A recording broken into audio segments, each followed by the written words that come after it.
حضرت بہلول دانا نامی ایک بہت بڑے مجذوب گزرے ہیں۔ مجذوب اس کو کہا جاتا ہے کہ اللہ تبارک و تعالی کی تجلیات سے جس کے دل منور ہو چکے ہوں، جن کے شیشے عقل ٹوٹ چکے ہوں، انہیں مجذوب کہا جاتا ہے۔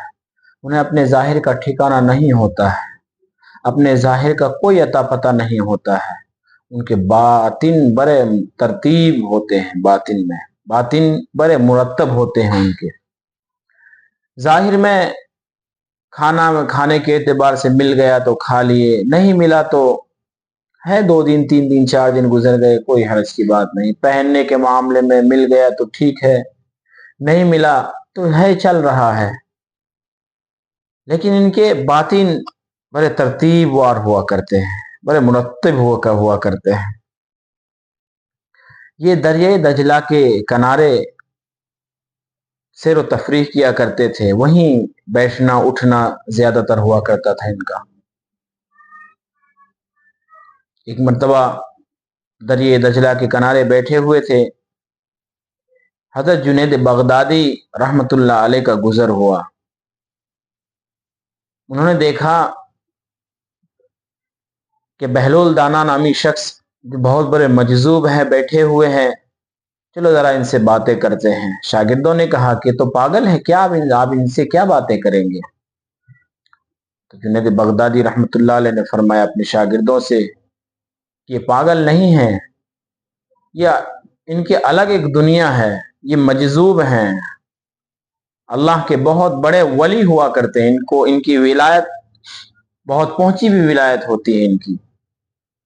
گئے کہ السلام علیکم ورحمت اللہ، جی کون ہو؟ کہ میں جنید بغدادی ہوں۔ کیا کرتے ہو؟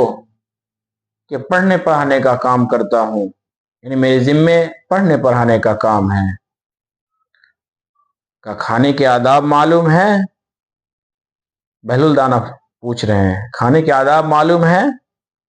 اتنے بڑے عالم جنید بغدادی رحمت اللہ علیہ، اللہ کے ولیوں میں سے ہیں، یہ بھی سے پوچھ رہے ہیں کھانے کے آداب معلوم ہے؟ کہ ہاں جی کھانے کے آداب معلوم ہے، کہ دسترخوان بچھانا ہے، کھانا لگانا ہے، چھوٹے چھوٹے لقمے اٹھانے ہیں، اور ہر لقمے میں الحمدللہ کہنا، جو عام طور پر ہم پڑھتے پڑھاتے ہیں بتاتے ہیں۔ تو بہلول دانا کہہ رہے ہیں کہ جنید تم کہہ رہے ہو کہ میرے ذمے پڑھنے پڑھانے کا کام ہے، تمہیں تو کھانے کے آداب بھی معلوم نہیں؟ بس اٹھے دامن جھاڑ کر نکل گئے آگے۔ شاگردوں نے کہا کہ حضرت جی آپ کو کہا تھا کہ یہ پاگل ہے، ان سے کیا بات کرنا؟ تو اپنے شاگردوں سے فرما رہے کہ نہیں مجھے ان سے باتیں کرنا، پیچھے پیچھے چلے۔ پھر کہا کہ کون ہو؟ کہ میں جنید ہوں۔ خیر بات لمبی ہو جائے گی۔ اسی طریقے سے 1-2 مرتبہ دامن جھاڑ کر آگے چلے گئے۔ پھر کہا کہ کون ہو؟ کہ میں ایک عام آدمی ہوں۔ تو حضرت بہلول دانا نے کہا کہ اچھا جن کو کھانے کے آداب معلوم نہیں آپ وہی ہو؟ کہ جی وہی ہوں۔ تو سن لو کھانے کے آداب کیا ہے۔ کھانے کے آداب ہے کہ سب سے پہلے آداب میں سے سب سے پہلا ادب یہ ہے کہ لقمہ حلال کا ہو، لقمہ حرام کا ہو، چاہے کتنے بسم اللہ پڑھ لو، کتنے چھوٹے چھوٹے لقمے کھا لو، کتنے چبا چبا کر کھا لو، پانی پہلے پی لو یا پانی بعد میں پی لو، یہ ساری باتیں بعد میں آتی ہے۔ پہلا ادب ہے کہ لقمہ حلال کا ہو۔ آج ہم اندازہ لگائیں کہ ہمارے کتنے لقمے حلال کے ہیں اور کتنے حرام کے، اور ہمارے حالات سے ہم خود واقف ہیں، بتانے کی ضرورت نہیں ہے۔ وہی بہلول دانا درے دجلہ کے کنارے پر بیٹھے اپنے پاؤں ریت میں ڈال کر کے چھوٹا چھوٹا مٹی کا وہ بچوں کی طرح گھر بناتا، پاؤں ڈال کر کے مٹی تھپک لیتا، گھر بناتا۔ بادشاہ ہارون رشید کا گزر ہوا۔ انہوں نے پوچھا بہلول کیا کر رہے ہو؟ مسکراتے ہوئے جواب دیا کہ جنت کا محل بنا رہا ہوں۔ کہ بیچتے بھی ہو؟ کہ ہاں 10 درہم کا بیچتا ہوں۔ بادشاہ نے سوچا یہ تو مجنون ہے، پاگل ہے، ایسے ہی پاگل پنتھی کی بات کر رہا ہے، نظر انداز کرتے ہوئے آگے چلے گئے۔ ملکہ زبیدہ کا گزر ہوا جو بادشاہ ہارون رشید کی ملکہ تھی۔ کہا کہ بہلول کیا کر رہے ہو؟ کہ جنت کا محل بنا رہا ہوں۔ کہ بیچ بھی رہے ہو؟ جی بیچ رہا ہوں۔ کتنے کا؟ کہ 10 روپے کا۔